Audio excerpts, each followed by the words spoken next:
আসসালামু আলাইকুম। আশা করি আপনারা ভালো আছেন। আলহামদুলিল্লাহ আমরাও ভালো আছি। যে যেখান থেকে আমার ভিডিওটি দেখতেছেন আপনাদেরকে অসংখ্য ধন্যবাদ। তো আজকে কাচ্চি রান্না করব। মেয়ের বার্থডের সময় শুক্রবারের দিন কাচ্চি রান্না করছি। তো মেয়ের বাবা বলতেছে আজ এই শুক্রবার যেন আমি কাচ্চি রান্না করি। তো এখানে আলু ফ্রাই করতেছি, এদিকে চাউলের জন্য বাতে তেজপাতা, জিরা, শুকনো যা যা আছে মশলা সব দিয়েছি একটু একটু করে। তো আমি 1.5 কেজি আধা কেজি চাউলের কাচ্চি রান্না করব, বেশি না, আমরা অল্প মানুষ। তো এখন শুরু করছি যে মোটে এখনো অনেক কিছু বাকি আছে, তো আপনাদেরকে একটু একটু করে সব দেখাবো। তো এখন আমি মুরগির মাংস ফ্রাই করে নিয়েছিলাম, তারপর এখন ম্যারিনেট করে রাখবো কিছুক্ষণের জন্য, 10 মিনিট মতো।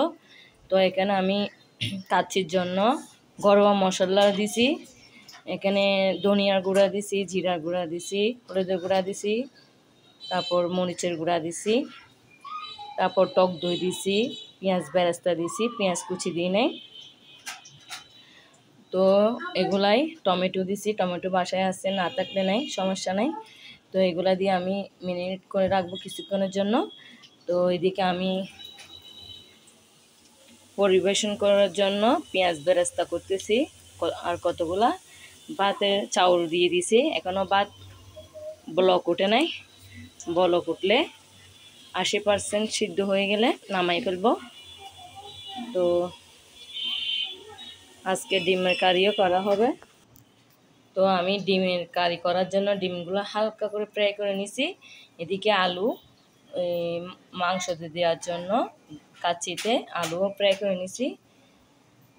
তো এখন মোটামুটি কাজ শেষ পর্যায়ে এসে গেছে। আমার ভিডিওটি ভালো লাগলে লাইক, কমেন্ট, শেয়ার করতে ভুলবেন না, এবং একটা লাইক দিয়ে আমার ভিডিওটি কন্টিনিউ করে নিন। তো আমি প্রথমে এক লেয়ার বাদ দিয়ে নিচ্ছি, এক লেয়ারে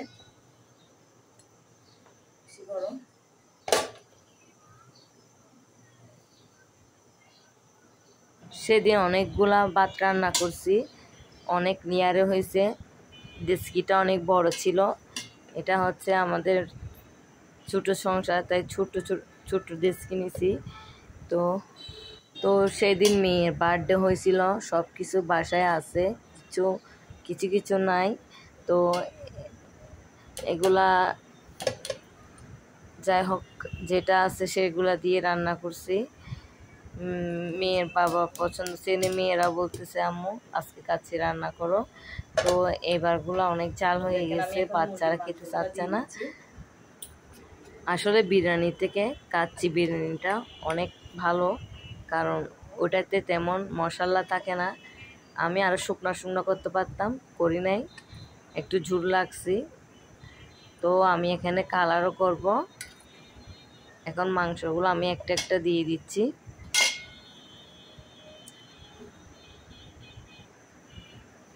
তো এখানে আলুও দিছি, মানে সব কিছু আমি ঠিকঠাক করে নিছি। তো বেরেস্তাও দিয়ে দিচ্ছি। এগুলা 10-15 মিনিট আমি দমে রাখবো হাই হিটে, তারপর ছোটো করে দিয়ে কিছুক্ষণ পর ভাপ উঠে গেলে নামাই ফেলবো। আসলে আমি জানতাম না, যখন রান্না করতেছি তখন অনেক কিছু ছিল না বাসায়, একটা আছে একটা নাই। তো মেয়ের বাবা দিয়ে একটা একটা আনাইছি, বলতেছি কিছু যখন জোগাড় করি নাই, এখন কি করব, এটাই তো রান্না করতে হবে। এখন প্রথম বলতেছি করব না, দ্বিতীয়বার বলতেছি আচ্ছা করে ফেলি, কারণ আমি মনে করছি সব কিছু আছে। এখন ফ্রিজ করে দেখতেছি গাজর নেই, তারপর ধনিয়া পাতা নাই, অনেক বিপদে পড়ে গেছিলাম। তো আবার বলতেছি আচ্ছা যা হোক, আমার জাল থেকে এনে রান্না করে ফেলছি আমি। তো এখন আমি কিন্তু সেদিন 4 রিয়ার করে ভাতগুলা মাংস দিয়েছিলাম, এখন হচ্ছে 1 লেয়ারে। এখানে আমি আর কিছু দিব না, উপরে বেরেস্তা দিয়ে ধনে পাতা দিয়ে একটুখানি ঘি দিব। তো এগুলা দিয়ে ফুড কালার দিয়ে দমে বসাই দিব চুলাতে।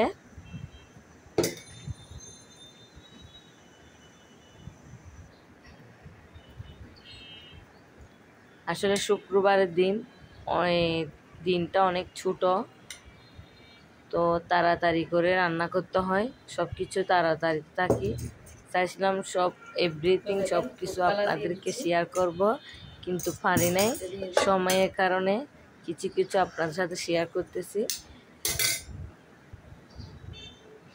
তো দেখেন, আমার থেকে ফুড কালার অরেঞ্জ কালার দিতে চাইছিলাম, অরেঞ্জ এটা বেশি গাঢ় হয়ে গেছে, তাই জন্য দিয়ে নেই। এটা আমি জর্দার রং দিয়ে কালার করছি, আর একটা ইয়েলো দিয়ে কালারটা করছি। বার্থডে দিন যে কাচ্চিটা করছি অনেক স্বাদ হয়েছে, তো আমি সেটা কিন্তু এবারটা একটু ঝাল হয়ে গেছে। এমনি ঠিক আছে, স্বাদে কোনো ব্যতিক্রম না, শুধু একটু ঝাল হয়েছে, এটা একটু ব্যতিক্রম হয়ে গেছে।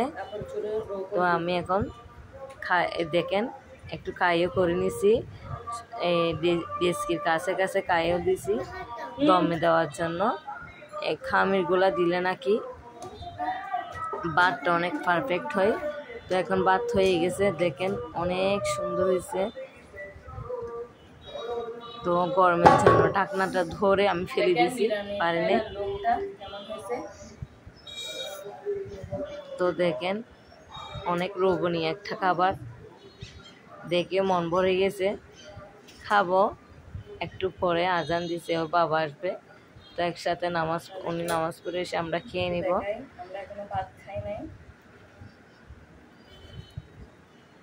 আসলে এই কাচ্চিটা রান্না করে বাসমতি চাউল দিয়ে, আর আমি রান্না করছি জিরাশাই চাউল দিয়ে, কারণ এত বড় রুটি খাবার তো খেতে পারবো না। 300 টাকা বাসমতি চাউলের দাম। তো আমি আইডিয়া করে বলতেছি জিরাশাই চাউল দিয়ে রান্না করে ফেলি। আমার ভিডিওটি এই পর্যন্ত। আসসালামু আলাইকুম, আল্লাহ হাফেজ।